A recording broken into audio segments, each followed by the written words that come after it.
Hi, I'm James. I'm Adam. And recently we took part in a £500 build challenge where we tried to put together the best system for a limited budget. This is mine, but first, Adam, I want to know about yours. I wasn't actually here when you built it. Can you talk me through the specs and all the ideas, basically? Well, the main standout of my build is I went for an Intel processor. I know you went AMD, which I'm sure you'll cover. And then the other main standout is the massive RGB fans of this Neutron Lab case. I thought they were They look good. Aesthetically pleasing, and quite a change of pace from what you usually find in most builds. Yeah, and airflow as well, keeps temperatures nice. It's not a particularly neither of them are going to be particularly hot builds, right? But it's still useful to have. What about kind of RAM, motherboard, all that good stuff? Yeah, I went for the standard 60 gigabytes of RAM kit. It's rated at 3200 megahertz, so it's that sweet spot between price and performance. The motherboard I went from a gigabyte board. It's actually 11th gen board with a 10th gen processor. Yeah. So I thought that was important for future upgradability. And of course Gen 4 SSD support as well. Probably not that either of us are using it, but it's always handy to have, right? Yeah, exactly. Yeah, it's nice. I do think mine's going to take the crown though when it comes to performance for one or two key reasons. I've got a Ryzen 5 5600X. Yeah, I was very surprised by that. Yeah, it genuinely, and I'm not just saying this because this is the eBuyer channel, but it was only possible because of a bundle. Yes, I couldn't have done it as standalone. The fact that I got it and the motherboard, I also cheaped out on the motherboard though. I went A320, I think it was, rather than B550, so you don't even get RAM overclocking. Really? Yeah, so that is an area that could pull me down later. However, I figured the raw power of the 5600X would offset that problem. Yeah, should hopefully pull through. Yeah, I'm hoping that's going to be the case. We went for identical graphics cards. I've got 16 gigs of RAM as well, but obviously mine's slightly slower than yours because of the lack of overclocking on the motherboard. One of the big advantages of AMD though, and I think it's probably something you considered, is that stock cooler. So much better than the Intel stock cooler. Yeah. It's such a game changer. But yeah, and I think we were pretty similar on the power supplies, right? I got 650, you got 550. Mine's a fully modular unit. And it's RGB, is that right? See, to be honest with you, I think mine will win on raw power. However, I do actually think certain areas of your build are better spec or more recommendable. Well-rounded build. Yeah, exactly. I think if you want the performance today, now, and you want to save every area, I think this is the go-to. But actually, I think that's a more recommendable system. So I'm pretty interested to see how you build one. So shall we take a look at the video? Yeah, let's do it. Some nice RGB fans in yours, both on the front and at the back. Yeah, these are pretty massive for their size, right? You usually see the 120mm form factor, but these are 140mm, I believe. Yeah, I mean, both these cases are great, but I think those are actually even 200 at the front. Oh, right. And a 120 at the back. I've only got one 120, which will technically be enough for this build, but definitely a plus side, I think, of your system.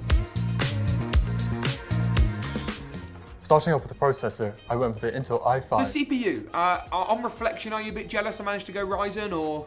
Yes, definitely in this kind of budget-orientated build, CPU is the most important factor you should focus on. And I tried to go for a more well-rounded build, whereas you went for crowning achievement the Intel processor. Yeah, exactly. I mean, I think especially with the GPU market being a little bit more difficult at the moment, once you've got your GPU and you spent as much on your GPU as you want to, spend as much cash on the CPU because that will allow you to upgrade the GPU later and not have any bottlenecks. That's still a good CPU though, to be fair. Yeah, only a lot of the capabilities of this board. Next up is the crucial ballistics. RGB RAM. Oh, is it RGB? No, just. Oh, it's not RGB. Fairly standard kit, 3200 megahertz. I struggled to get RGB as well. I've gone for 3600 megahertz because obviously Ryzen needs quicker memory, but it's no drive for its super fast speeds. With read and write speeds exceeding 2000 megabytes per second, this is more than... You also went better on the M.2 drive than I did. Yeah, NVMe as well. I think we talked about this in the intro of this reaction video, but I think your build actually might be less powerful, but I think it's more recommendable because you've just got slightly better storage, is more well thought through, your case is a little bit better, your CPU's not quite as good, but I mean... Power of the whole system, I went with this Corsair power supply. I wanted it to match the case, so that RGB fans should tie it together nicely. RGB on the power supply, that's bold. I think you actually could have installed the power supply the other way around and then seen the RGB in the case as well. Yeah, that's a good point. Which would have been quite cool. Intel CPU is a bit more difficult to install for a first time builder, but all in all, not too bad. I remember the Intel stock cooler, whereas you remember the... Yeah, so the Intel stock cooler, it's nice to have it in the box, but it's definitely not as good as the AMD stock cooler. I mean, that's just a widely accepted fact. I think a lot of people will use the extra money they get from going Intel for buying a better cooler, whereas I obviously couldn't afford that in the budget because I spent all the money on an absolutely baller CPU.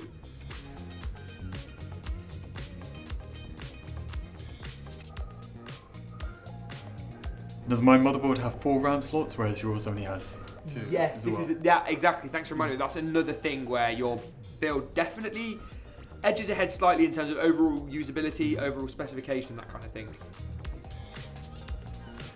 And ironically as well, my system would actually benefit from 4 RAM DIMM slots more than yours, because Ryzen really likes dual channel memory, something you can achieve with 4 DIMM slots. So actually, if we could swap the DIMM slots, but I think that's because I went A320, so that's the cheapest possible chipset on AMD, and you went B560, which is still on the affordable end for Intel, but it's not at the bottom. It's not like it's an overclockable CPU or anything, so it makes sense going for that middle tier board. And even in mind, to explain as well why I went for an overclockable processor in a non-overclockable board, is because the 5600X just gives you those much faster clock speeds out the box. So even if you aren't overclocking it, it will come clocked a bit quicker. And the RAM's still overclockable, isn't it? Anyway? Yeah, the RAM's still overclockable. Up to 3200, I believe. Yeah, 36 I think I've gone for on mine. Intel's not quite so concerned with RAM speed, but AMD definitely is.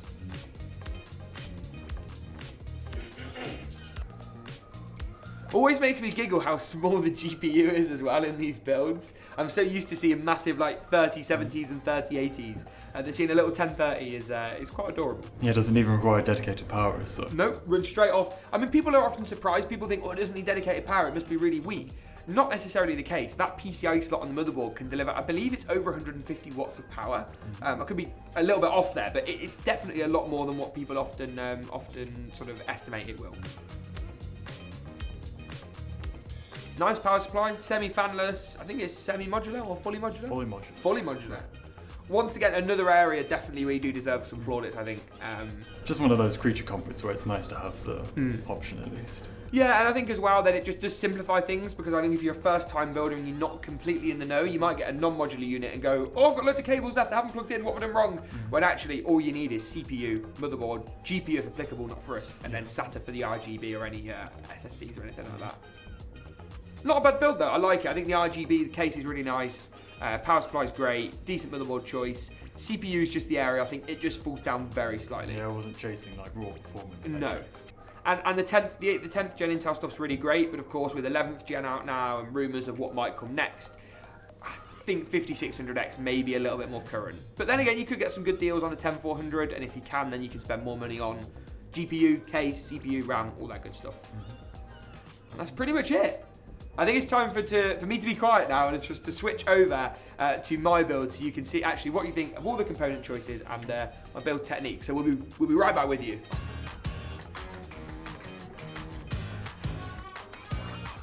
Let's get past the montage. Oh, I love a montage. We can't actually hear the music, so it's improvisation.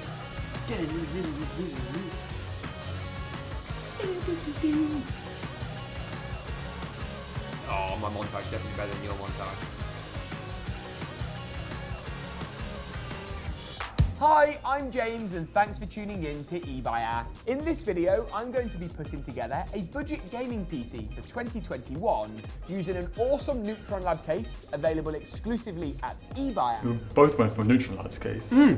Yeah, really great budget chassis this one. I've got the RGB at the front in terms of this nice mesh panel. I haven't got as much actual active airflow as you, but passive airflow on the two is both pretty similar. Lots of ventilation, we like. And then I'm going to put the system together. I've made some good progress with the build. I started off by... it's the 5600X. It blew the budget, it used all the budget, but it was so worth it. But it was part of a motherboard bundle, wasn't it? So yes. It wasn't too bad. No, motherboard bundle, RAM, cooler, CPU. I think I actually said this in the video. Without the bundle, would not have been able to fit it in the budget. When we kind of had this idea for the video and you sort of said, this is what I'm going for, I thought, I've got to beat him, how do I do it? And then I saw the bundles and I was like, yes, today is my day. Get this wrong, don't panic, just flip them round and you'll be A-okay. The final step then was to install the M.2 SSD. This is much easier. Both went for a stock CPU coolers. Like, I think if you have any money left over, maybe like investing in an aftermarket. Which you did. You did have some money left over, right?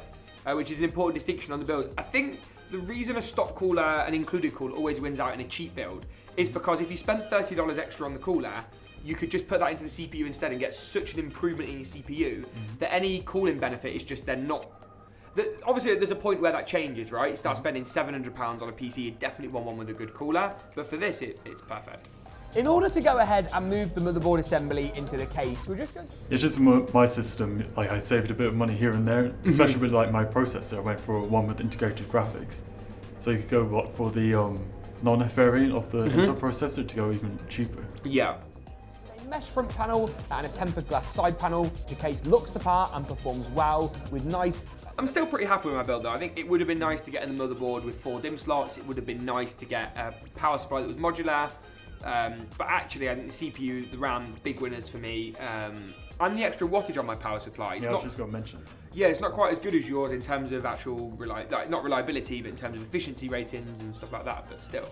When you got power-hungry dedicated graphics cards, maybe mine's squeezing it a bit close, but probably 550. Well, that's it, isn't it? If you upgraded to like an AMD RX 6600 XT and RTX 3060 from NVIDIA, they recommend 650, so that is where this will definitely come into play. There is an important step we need to remember as well before we screw the motherboard in, and that's the I/O shield. I/O shield is not something I've been using recently. I've been going for boards that are a bit more pricey that have them built in. Big winner. So when I got this out of the box, I was like, no. But once again, it's a budget build. There's a few trade-offs you just have to make, right? And I think I probably made more trade-offs than you. You got a better case, you got a better motherboard, but by making those sort of trade-offs in terms of usability, I still got that slightly better performance, right? Just be careful because the I/O shield can be a little bit sharp. It will go in no problem, but it's just something to watch out for. Once you've done this, you can then go and install the motherboard itself. This process is a bit more lengthy as you've got plenty of screws to activate. Both went with M.2 SSDs, so that's one less cable to contend with. It is, although mine's not NVMe. Right. Yours is NVMe. Mine's basically a SATA drive in an M.2 form factor. Meaning that should still get 500-600 megabytes a second, but I think you're probably going to be likely over a gigabyte a second. Yeah, maybe mine's even like over quicker. 2,000. Yeah. Oh, is it? Okay, so 2 gig a second, whereas... So you've essentially got 4 times the speed. I mean, that sounds more dramatic than it actually is, but it will mean your system over time boots a bit better if you've got more stuff on your desktop, more programs. It's just... I think you might have more capacity than me as well. 500? 250, right. So, or 240, something along those lines. So... I think my plan with my build was sort of hoping that the people watching at home would have a 1 terabyte hard drive left over they could use for mass storage, because I know 240 is not enough. You put one game on there, you put Windows on there, and you're out of space. Yeah, I went for 500 because that's like comparable to like a Xbox Series S. That's like their minimum storage requirements. Oh, okay. Yeah, that makes sense. For a gaming machine, you probably want around that much. Yeah, I think that's the point, isn't it, really? Gaming, you need a bit more storage. I've just bought a laptop actually that only has 250 gig. But the reason I've done that is because I'm not having 80 gigabyte game files on there, you know? And I'm using a lot of external storage and stuff like that. But for a build like this, I think you need more than... I think you actually need more than 500 and more than 250. I think you need a terabyte, whether that's half SSD, half hard drive or whatever. Hard drives are so cheap nowadays, though. You can pick a 1 terabyte drive up from eBay for what, like £45, give or take. Just chuck it in. Just chuck it in there, yeah, depending on the model you go for and pricing and market and stuff like that, so... And that's maybe an area you could use some of your budget for. I think with you, people can choose. They could go, I want a hard drive instead, I want a better cooler, or I want, you know, a slightly better GPU, or I want, you know, whatever it might be. I think they've got a bit of room for that with you. Looking good though. Yeah, even though you got all the cables to worry about, it doesn't look that bad, does it? No, not at all. I think these Neutron Lab cases, with them being ATX, not M80X, it means you've just got a bit more room left that you wouldn't have in an ATX build. So just cram them all under this lovely power supply shield that you've got here, and you are... Well, you're quite literally off to the races, really. And the fans are spinning. It looks like it's working okay to me. Block scale management options as well, which helps a lot. And that front panel with the RGB looks really cool. RGB, of course, can be controlled on both systems with a little button. You can just cycle through all the different effects. My favourite is the one currently on your PC. And the button on the Neutron Lab Sphere. Cable management as well is also not too bad. We could probably make that one a little bit more... Otherwise, though, I think that's sort of pretty much it, really, for our builds. What do you think? Yeah, I'm really impressed by both our builds. You know, Yeah, I agree. At the end of the day, it's going to come down to personal preference. Like you said, if you want maximum performance, yours is probably going to be the way to go. Just a tiny little bit. Whereas mine, I could envision it being a more like well-rounded PC if you want to, as a platform for the future. I think the AMD route is definitely the win. The 5600X is it's just an amazing CPU that you could pair with even a 3070. I've even paired a 5600X with a 3080 and not had a great deal of you get a little bit, but not had a great deal of bottlenecking. So yeah, I think AMD on the CPU is just slightly edge it for me at the moment, especially just if you can afford a B550 board. I think you're onto just such a winner there. Yeah. I think it's just a shame that the stock cooler on the Intel side is not slightly better, because I think that actually lets the chip down slightly. But otherwise, as you say, a pair of very, very solid builds. There's areas of both, right? You've got better storage, a modular power supply, a better motherboard, and probably a slightly better case actually as well, especially with airflow. But I've got maybe slightly more raw performance, a slightly better CPU, slightly better CPU cooler, and a little bit more wattage on the power supply. So if sort of raw performance is what you're after, then this is probably the way to go. But if future upgrades and a platform, as you say, then that's probably the winner. Yeah, but even at this price, you've still got plenty of choice to go. So overall, really, a great set of budget builds, whichever kind of route you were looking to go. A good parts list for anyone looking for a decent budget platform, shall we say, in 2021. Make sure you let us know in the comments below who did better. Was it James or me? But otherwise, really enjoyed it. I think we should definitely do it again. Maybe a little bit more budget next time if the pockets will stretch that far. Thank you, as ever, for tuning into eBuy. We'd love to hear what you think. And as always, we'll see you soon. See you.